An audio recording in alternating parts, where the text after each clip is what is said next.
Chapter 14 पढ़ने वाले हैं और इसका 268 से we will be starting. You can just have a look over 268।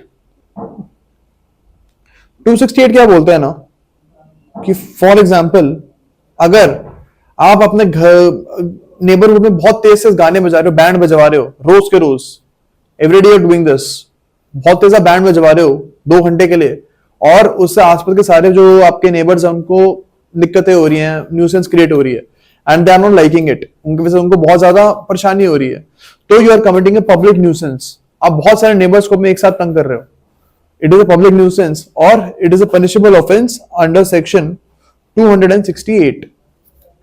ठीक है, 268 यही बोलता है। Now we will be moving towards section 269। 269 क्या बोलता है ना कि अगर अगर अब एक बार 269 देख लो, एक बार आपको ऐसा नेग्लिजेंट एक्ट करते हो जिसकी वजह से आप कोई डिजीज को स्प्रेड कर रहे हो, आपका नेग्लिजेंट एक्ट है, उसको वजह से कोई डिजीज स्प्रेड हो रहा है, सपोज कोविड-19, अगर आप कोविड-19 के टाइम पे अभी भी चल रहा है, बट जब भी पीक पे था उस टाइम पे अगर आप स्प्रिट करते रहते रोड्स के ऊपर विदाउट मास्क घूमते, तो आपके जो नेग्लिजेंट एक्ट है इसकी वजह से कोविड-19 स्प्रेड हो सकता था। ठीक है, तो you were committing an offence under section 269 अगर आप ऐसा कुछ कर रहे थे, तो अभी भी अगर आप कुछ करोगे ऐसा तो it will be N offence under section 269। अब हम आते हैं 270 पे। 269 और 270 में डिफरेंस है कि 269 में आप नेग्लिजेंटली वो एक्ट कर रहे थे, जो गलत काम था नेग्लिजेंटली कर रहे थे। 270 में आप जानबूझ के कोई मैलिग्नेंट एक्ट कर रहे हो, कोई गलत एक्ट जानबूझ के कर रहे हो। फॉर एग्जाम्पल आपको पता है, suppose A is a person who had AIDS, एक पर्सन है हु हैड एड्स, और उसको ये चीज पता होते हुए भी that person had sexual intercourse with B. ठीक है, उसको पता था वो एड्स है, फिर भी वो सेक्सुअल इंटरकोर्स कर रहा है बी के साथ। अब बी को चांसेस हैं कि उनको भी एड्स हो सकता है। ठीक है, still a did not inform her and had sexual intercourse, here A has committed N offence under section 270। ठीक है, तो ये 270 है। यहां पे आप जानबूझ के कोई गलत एक्ट करो जिसकी वजह से आप कोई डिजीज फैला सकते हो। ओके, तो 270 ये बोलता है। 271 बात करते हैं वेसल्स, शिप, बोट्स वगैरह, इनका भी क्वारंटाइन रूल होता है। उस रूल की बात करते हैं कि एक्चुअली कोविड-19 तो अभी आया है, कोविड-19 से पहले भी हमारे बहुत सारे पैंडेमिक्स हो चुके हैं अलग अलग टाइम्स पे। एक 19 आई गेस 20 में हुआ था, स्पेनिश फ्लू होता था उस टाइम पे। उस टाइम पे भी ये बीमारियां फैलती थी, जो जैसे कोविड-19 है वैसी सेम वो बीमारी होती थी स्पेनिश फ्लू। उस टाइम पे भी ऐसी बीमारियां होती थी। तो ये जो है उस टाइम पे कार्ड्स वगैरह सब तो होते नहीं, तो वेसल्स वगैरह ज्यादा होते थे, बोट, शिप्स। तो इसलिए 271 में सेपरेट सेक्शन है वेसल्स के लिए कि अगर कोई शिप या बोट का के लिए कोई क्वारंटाइन रूल उस टाइम पे भी होते थे और अभी भी है ये रूल, कोई क्वारंटाइन रूल है और उसको आप नहीं मान रहे हो, सपोज ये बोला गया कि जो शिप के लोग हैं ये 14 दिन तक इसी बोट में रहेंगे, उसके जब खत्म हो जाएगा तब वो आएंगे लैंड के ऊपर, ऐसा कोई रूल है और ऐसे रूल को नहीं माना जा रहा है, तो आप 271 में ऑफेंस कर रहे हो। ठीक है, so this is what 271 is. अब हम 272 पे आते हैं। 272 बात करते हैं एडल्ट्रेशन ऑफ फूड और ड्रिंक इंटेंडेड फॉर सेल। ठीक है, फॉर एग्जाम्पल आप कोई भी फूड या ड्रिंक को एडल्ट्रेट कर रहे हो। एडल्ट्रेशन का मतलब है कि आप उसको छेड़खानी करके उसकी या तो जो उसकी क्वांटिटी बढ़ा रहे हो या फिर आप कुछ घपलाबाजी कर रहे हो। फॉर एग्जाम्पल अगर कोई दूध वाला दूध के अंदर पानी मिला देता है या फिर कोई हार्मफुल सब्सटेंस मिला देता है जिसकी वजह से दूध की क्वालिटी खराब हो जाती है और फिर वो जाके लोगों को बेचता है वो दूध, here that person is committing an offense under section 272। दूध की एडल्ट्रेशन जो होगी it will be N offence under section 272 अगर कोई आप उसमें हार्मफुल सब्सटेंस डाल रहे हो जिससे सामने वाले उससे आपकी क्वांटिटी तो बढ़ रही है दूध की, लेकिन जो उसको पिएगा उसको नुकसान होगा उससे, it is an offence under section 272। अब हम 273 पे आते हैं। 273 बात करते हैं सेल ऑफ नॉक्शियस फूड और ड्रिंक फॉर एग्जाम्पल, आप सड़े हुए गले हुए फ्रूट्स जो हैं वो बेचते हो, सड़े हुए गले हुए फ्रूट्स आप बेचते हो, एकदम रॉटन फ्रूट्स बेचते हो आप, जिससे सामने वाला जो उसको खाएगा उसकी हेल्थ को खतरा हो सकता है। यहां पे you are committing an offence under section 273। 273 यही बोलता है, you should not say you should not sell noxious or poisonous food items. It will be an offense under section 273. अब 274 पे आते हैं, ये बात करते हैं एडल्ट्रेशन ऑफ ड्रग्स की। 274 बोलता है कि अगर आप किसी भी ड्रग्स को, ड्रग्स हमारे यहाँ पे ड्रग्स होते हैं जो कि हमको केमिस्ट की दुकान पे मिलते हैं, जो मेडिसिन होती हैं उनको ड्रग्स बोलते हैं। जो नॉर्मल ड्रग्स आप एसोसिएट कर रहे हो वो ड्रग्स नहीं होते यहाँ पे, वो तो इलीगल है, वो तो वैसे ही इलीगल, उनको कंज्यूम करना कुछ भी करना वो इलीगल है। यहाँ पे हम उन ड्रग्स की बात कर रहे हैं जो कि हमको केमिस्ट की दुकानों पे मिलते हैं, ठीक है। अगर फॉर एग्जाम्पल एक फार्मासिस्ट किसी एक ड्रग को डाइल्यूट कर देता है या उसमें कुछ छेड़खानी करता है ताकि उसकी क्वांटिटी बढ़ जाए, ठीक है, here that person is committing an offense under section 274. okay, adulteration यहां पे जो हो रही है, it is an offense under section 274, ठीक है। now we are moving towards section 275. 275 बोलता है कि अगर आप किसी भी ड्रग को एडल्ट्रेट करके बेच रहे हो, ठीक है, तो it is an offence under section 275, ठीक है। It is an offence under section 275 if you are adulterating a drug and you are selling it, बेच रहे हो आप उसको। 274 में आप सिर्फ एडल्ट्रेट कर रहे थे, इट वाज नॉट नेसेसरी कि आप उसको बेच भी रहे हो, आप सिर्फ एडल्ट्रेशन कर रहे थे उस ड्रग की, यहां पे आप उसको बेच भी रहे हो, तो बेचना अपने आप में एक ऑफेंस है 275 के अंडर, ठीक है। अब हम 276 पे आते हैं। 276 बोलता है, इसका भी हम एग्जांपल लेते हैं। फॉर एग्जांपल, एक केमिस्ट को आप बोलते हो कि मेरे को सर दर्द की दवाई दे दे, और वो जो केमिस्ट है आपको सर दर्द की दवाई नहीं देता, आपको दे देता है, सपोज आपको दे देता है वो डायबिटीज की दवाई, क्योंकि उसको आपसे कोई दुश्मनी है और वो दुश्मनी निकालने के लिए आपको गलत दवाई दे देता है। Here that person is committing an offence under section 276। आपसे उस केमिस्ट से मांगी गई सर दर्द की दवाई और उसको डायबिटीज की दवाई बेच रहा है। अब नॉर्मली हमको पता नहीं होता कि दवाई का कॉम्पोजिशन क्या है, ठीक है। You trust the chemist to give you the best medicine, जो आप मांग रहे हो मेडिसिन वही आपको देता है, इसका आप ट्रस्ट करते हो उसके ऊपर, आपको नहीं पता कि उसके एक्चुअली इफेक्ट्स क्या होंगे। तो अगर इस चीज का वो फायदा उठा के आपको गलत मेडिसिन दे देते हैं, तो it is an offence under section 276। अब हम 277 पे आते हैं। 277 बोलता है कि अगर आप किसी वाटर सोर्स को पॉल्यूट कर रहे हो, ठीक है, तो it is an offence under section 277। अगर कोई इंडस्ट्री ऐसा कुछ काम कर रही है, पॉल्यूशन कर रही है, जिसकी वजह से रिवर वगैरह पॉल्यूट हो रही है, तो it is an offence under section 277। Okay, ये बहुत ज्यादा कॉमन है इंडिया में, तो बहुत ही कॉमन है कि इंडस्ट्रीज जो है पॉल्यूशन करती हैं, उसकी वजह से जो रिवर्स हैं हमारी वो खराब हो रही हैं। तो ये तो बहुत कॉमन सा एक ऑफेंस है इंडिया में। तो वो जो इंडस्ट्रीज ऑफेंस कर रही हैं वो हमको पता होना चाहिए कि 277 में वो ऑफेंस कर रही हैं, ठीक है। ओके, सो अब 278 देखते हैं। ये बात करते हैं making atmosphere noxious to health.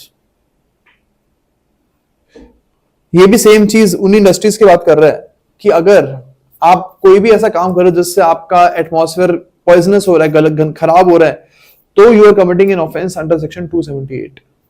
For example, अगर एक रेस्टोरेंट ओनर है, ठीक है, उनका होटल है, रेस्टोरेंट्स है, और वो जो भी जंक इकट्ठा हो रहा है ना, जो भी इन फूड वेस्ट रेस्टोरेंट निकाल रहे हैं, मैन्युफैक्चर कर रहा है, वो जाके उस फूड वेस्ट को जला देते हैं, आग लगा देते हैं उसमें बाहर जाके, और उस आग लगने से बहुत धुआं फैलता है आसपास में, बहुत ज्यादा एटमॉस्फेयर खराब होता है।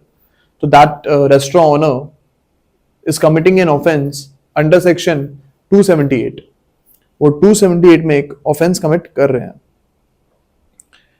अब बात करते हैं रैश ड्राइविंग की। रैश ड्राइविंग और राइडिंग ऑन अ पब्लिक वे, इसका भी एग्जांपल लेते हैं हम। अगर सपोज हमको पता है ऋषभ पंत जो है, इन्होंने रैश ड्राइविंग करी थी, उसकी वजह से उनका खुद ही का एक्सीडेंट हो गया। उस वजह से किसी और को हार्म तो नहीं हुआ, बट इनको तो हार्म हो गया क्योंकि वो रैश ड्राइविंग कर रहे थे।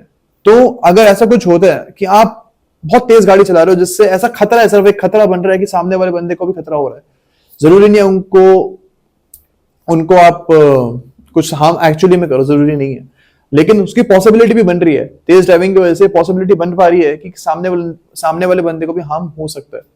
तो सिर्फ ये अपने आप में एक ऑफेंस है। तो अगर पुलिस चाहती तो ऋषभ पंत, अगर इस केस में कोई ऐसा एंगल बनता रैश ड्राइविंग वाला, फॉल स्पीड का, हाई स्पीड का, तो 279 में उनको कमिट किया जा सकता था। अब मेरे को इसके एग्जैक्ट फैक्ट्स नहीं पता कि एक्चुअली में रैश ड्राइविंग हो रही थी या फिर नहीं हो रही थी, लेकिन अगर रैश ड्राइविंग का एंगल होता तो 279 में पनिशेबल ऑफेंस हो जाता। ठीक है, तो आई एम नॉट श्योर इस केस में क्या हुआ था, but just for giving an example कि अगर एक्सीडेंट हो रहा है तो चांसेस है कि वहां पे रैश ड्राइविंग का भी एंगल हो सकता है। ठीक है, it is not necessary that you have to hit someone और you have to destroy property, जरूरी नहीं ऐसा हो, सिर्फ अपने आप में रैश ड्राइविंग करना ही ऑफेंस है। ठीक है, तो ये 279 बोलता है। 280 बोलता है रैश नेविगेशन ऑफ वेसल। अगर आप वेसल्स को, अगर आप बोट्स को, शिप्स को रैश ड्राइविंग करते हो, गलत तरीके से उनको चलाते हो, ठीक है, तो it is an offence under section 280। ये 280 में एक ऑफेंस माना जाएगा। सो 281 पे आते हैं हम। 281 एक बहुत 281 का भी एग्जांपल लेते हैं। फॉर एग्जांपल, आपको पता होगा कि शिप्स और जो बोट्स होती हैं उनको कुछ झंडे दिखाए जाते हैं या उनके कुछ नेविगेशन के साइंस होते हैं जब वो सेल कर रहे होते हैं।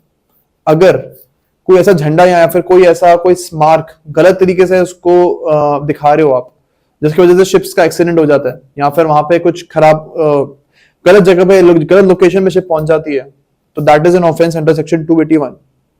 जो भी ये बंदा कर रहा है, मिसलीड कर रहा है नेविगेटर को गलत झंडे दिखा के, तो they are committing an offence under section 280, 281। 282 बोलते हैं कि अगर फॉर एग्जाम्पल लेते हैं इसका भी, एक बोट्स का एक बंदे का काम है, बोट्स में बंदों को कन्वे करते हैं एक जगह से दूसरी जगह लेके जाता है, बोट राइड्स कराता है। अब अगर उस बोट ओनर ने अपने बोट पे कैपेसिटी से ज्यादा बंदे बिठा लिए, जिसकी वजह से उस बोट को पलटने के चांसेस भी हैं, उस बोट के जो पलटने के चांसेस ज्यादा हो जाते हैं क्योंकि उसमें कैपेसिटी से ज्यादा लोग जा रहे हैं। Here, that boat owner has committed an offense under section 282. इसको हम पढ़ते हैं एक बार। Whoever knowingly or negligently conveys or causes to be conveyed for hire any person by water in any vessel, when that vessel is in such a state or as loaded as to endanger the life of that person. यहाँ पे जरूरी नहीं है कि boat जो है आपकी डूब ही जाए या फिर कोई ना कोई हार्म होए, जरूरी नहीं है इस चीज का कि कोई बंदा मर जाए या कोई, इसका जरूरी नहीं है। अगर आप एक्चुअली में जस्ट कैपेसिटी से ज्यादा लोग बिठा रहे हो, वो अपने आप में एक ऑफेंस है, उसका रिजल्ट मैटर नहीं करता, ये जो आप काम कर रहे हो अपने आप में एक ऑफेंस है। तो ये हमको याद रखना 282 में। ठीक है,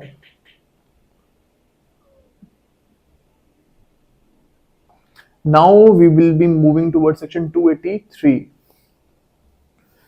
283 क्या बोलता है कि फॉर एग्जाम्पल, इसको भी एग्जाम्पल से समझते हैं कि कोई एक बंदा एक पब्लिक वे में, रोड्स पे कोई सपोज गड्ढों को खोल देता है, वहां पे गड्ढे कर देता है, जिसकी वजह से चांसेस हैं कि वहां पे जो लोग हैं उनको इनकन्वीनियंस हो उस वजह से। ठीक है, तो that person is committing an offence under section 283। और अगर आप कोई ऐसा आइटम वहां पे डाल देते हो पब्लिक रोड में जिसकी वजह से लोगों को ऑब्स्ट्रक्शन हो रही है, सपोज आप कटे हुए पेड़ जो है वो रोड्स पे लगा देते हो जिसकी वजह से लोग आगे नहीं बढ़ पा रहे, तो ये भी एक ऑफेंस है। आप लोगों को ऑब्स्ट्रक्ट कर रहे हो उस रोड को यूज करने के लिए, तो it is an offence under section 283। Okay, so ये 283 में एक ऑफेंस माना जाएगा।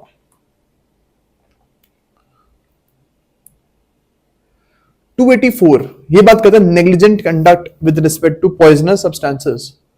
फॉर एग्जाम्पल पेस्ट कंट्रोल, अगर आप पेस्ट कंट्रोल करने जा रहे हो और गलती से वो पेस्ट कंट्रोल वाला कुछ जो उसका वो होता है नट एंड बोल्ट होता है वो खुल जाता है और उसकी वजह से एक घर में वो कर रहे हैं पेस्ट कंट्रोल और विदाउट पूरा का पूरा पेस्ट कंट्रोल एक पूरे घर में फैल जाता है बिकॉज वो कुछ लीक कर रहा होता है। लीक करने की वजह से पूरा का पूरा जो है नॉर्मली सिर्फ 1/10 ऑफ दैट पेक्स जो एक आप देखते होगे फॉर एग्जांपल जो पेस्ट कंट्रोल का इनका ये होता है जहां पे इनका एक स्टोर्ड होती है दवाई ये लीक कर रही है।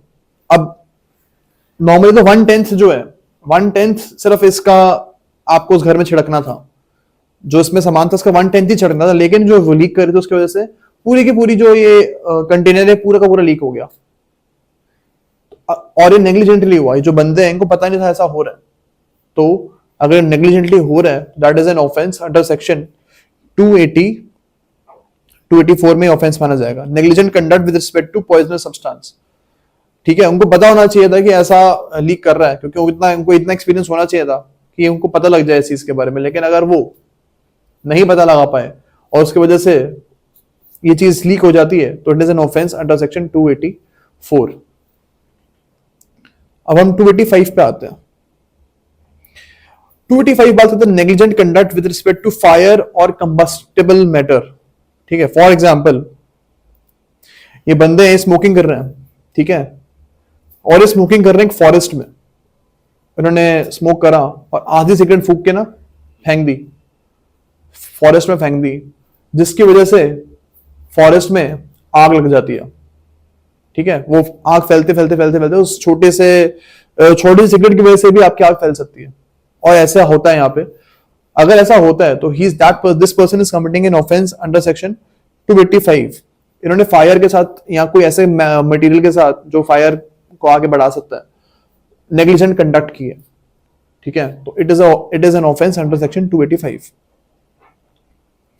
286 बोलता है negligent conduct with respect to explosive substance. For example Diwali का टाइम है और दिवाली के टाइम पे कोई जानबूझ के पटाखे किसी के सामने फोड़ देता है, ठीक है। अगर जानबूझ के फोड़ेगा तो उसको 286 में लायबिलिटी नहीं होगी, ठीक है, क्योंकि वहां पे यहाँ पे वो नेग्लिजेंटली एक्ट नहीं कर रहा, वो जानबूझ के किसी को हार्म पहुंचा रहा है। लेकिन आप पटाखे चला रहे हो और कोई बंदा भाग के गलती से उसके आसपास में आ जाता है, आपने जानबूझ के काम नहीं किया है, लेकिन जो एक बंदा भाग के अपना उस पटाखे के पास आ जाता है और उसको चोट लग जाती है, तो यहां पे अगर आप पटाखे जला रहे हो तो that is an offence under section 286। If you are burning crackers and without any ill will कोई बंदा आ जाता है और उसको हार्म हो जाता है, उसकी वजह से लग जाती है, तो here the person who was burning the crackers that person has committed offence under section 286। Okay, so ये 286 बोलता है। 287 ये बात करते हैं negligent conduct with respect to machinery. Suppose आप एक कंस्ट्रक्शन वर्कर हो और आपका जो कंस्ट्रक्शन के आइटम्स हैं वो आप सपोज सेकंड फ्लोर पे कुछ कंस्ट्रक्शन का काम कर रहे हो और वहां से वो जो मशीनरी है आपकी नीचे गिर जाती है और किसी को लग जाता है उसकी वजह से, here you are committing an offence under section 287। आपने जानबूझ के नहीं किया लेकिन गलती से वो मशीनरी नीचे गिर गई तो it is an offence under section 287।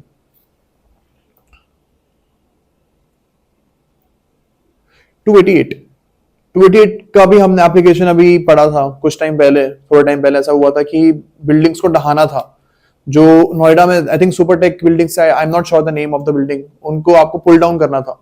अगर उसके दौरान कोई आप गलत तरीके से करते जिसकी वजह से वो किसी को इंजरी हो जाती, वो जो बिल्डिंग्स को आपको नीचे करना था, ढहाना था उनको, उसके दौरान आप किसी भी बंदे को वहां पे इंजरी हो जाती या फिर प्रॉपर्टी का लॉस हो जाता तो 288 में उनकी लायबिलिटी बनती, ठीक है। तो 288 सिर्फ इस चीज की बात करता है कि आपको जब बिल्डिंग्स को आप ढहा रहे हो या उनको डिस्ट्रॉय कर रहे हो तो उस टाइम पे नेग्लिजेंट कंडक्ट आपका नहीं होना चाहिए। अब 289 पे आते हैं, ये बात करते हैं negligent conduct with respect to animal. For example आपने एक डॉग को पाला हुआ है और आप उस डॉग को सैर पे लेके जा रहे हो, ठीक है।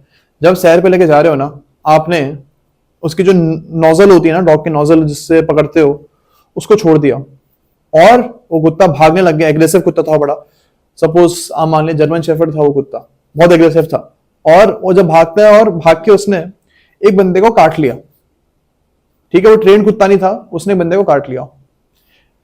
हियर जो उसके मालिक है ना, दैट मालिक would be liable under section 289। उसने जानबूझ के तो ऐसा नहीं किया कि उसमें वो जाके कुत्ता किसी आदमी को काट ले, जानबूझ के उसने ऐसा कुछ नहीं किया, लेकिन उसने गलती से उसकी नौकल छोड़ दी और वो कुत्ता भाग गया। तो यहां पे this person is committing an offence under section 289। अब हम 290 पे आते हैं। ये बात करते हैं punishment for public nuisance in cases not otherwise provided for. अगर सपोज हम एग्जांपल लेते हैं इसका, कोई स्पेशल एक्ट में आपने पब्लिक न्यूसेंस करा है, कोई हो सकते हैं एयर एक्ट होते हैं, वाटर एक्ट्स होते हैं, बहुत सारे एक्ट्स होते हैं हमारे, जो आईपीसी के अलावा बहुत सारे एक्ट्स होते हैं, उनमें कोई पब्लिक न्यूसेंस का प्रोविजन है और वहां पे अगर पनिशमेंट नहीं गिवन है या उसमें कुछ पनिशमेंट नहीं गिवन है, तो आप आईपीसी में पनिश कर सकते हो 290 के अंडर, ठीक है। You can punish under IPC under section 290 अगर उस एक्ट में पनिशमेंट नहीं दी हुई है पब्लिक न्यूसेंस की, ठीक है। अब 291 पे आते हैं। 291 पे हम पढ़ लेते हैं। इसमें बोला गया है whoever repeats or continues a public nuisance having been enjoined by any public servant who has lawful authority to issue such injunction not to repeat or continue such nuisance shall be punished with simple imprisonment, जितनी भी होगी। हमको imprisonment याद रखने की जरूरत नहीं, दोबारा मैं आपको बता रहा हूँ, हम अपना टाइम वेस्ट ही करेंगे अगर आप इम्प्रिजनमेंट याद रखोगे तो। हमको कॉन्सेप्ट समझना है, ठीक है। अगर बहुत टाइम है आपके पास, सब कुछ हो गया आपका, तब जाके आप इम्प्रिजनमेंट याद कर लो, तब आप कर सकते हो। लेकिन अगर आपको प्रीलिम्स निकालना है तो अपना टाइम इसमें आपको वेस्ट करने की जरूरत नहीं है। आएगा भी क्वेश्चन तो एक आध क्वेश्चन आ गया, गलती से भी आ गया, मतलब एक वाइल्ड अगर मैं मान लूं आ भी गया तो भी आईपीसी के तो कम से कम आपको जो ऑफेंसेस उनकी पनिशमेंट्स को याद रखने की इतना ज्यादा जरूरत नहीं है, because that would make very little difference. वही टाइम आप अपना कंसेप्ट समझने में लगाओगे तो ज्यादा आपको बेनिफिशियल होगा, ठीक है। तो अगर गलतियां हो भी जाती है ना पनिशमेंट याद रखने में या उनको यू नो अगर आप नहीं भी याद रखते उनको पनिशमेंट्स को, तो it's not a problem at all, ठीक है, it's not a problem at all. अब हम 291 को पढ़ते हैं। इसमें बोला गया continuance of nuisance after injunction to discontinue. इसका एग्जांपल लेते हैं, इसको हम ऑलरेडी रीड कर चुके हैं। इसका ये मतलब है कि अगर आपको बोला गया कि आप न्यूसेंस खत्म करो, पब्लिक सर्वेंट अगर सपोज आप बहुत तेज लाउड म्यूजिक बजा रहे हो और एक पब्लिक सर्वेंट पुलिस आकर आपको वार्न कर दी कि आज के बाद तुम ये चीज मत करना, बैंड बाजा मत करना रोज के रोज 2-2 घंटे, उसके बाद भी आप वो कंटिन्यू कर रहे हो, उसके बाद स्टिल आप नेक्स्ट डे आप दोबारा वही काम करते हो, दोबारा आप तेज गाने बजाते हो लोकेलिटी में, तो you are committing an offence under section 291। आपको बोला गया है कि आप नहीं करोगे, फिर भी आप वही न्यूसेंस दोबारा कमिट कर रहे हो, तो you are committing an offence under section 291। ये हमारा 291 हो चुका है और अब हम नेक्स्ट क्लास में 292 से स्टार्ट करेंगे, ठीक है। Thank you so much.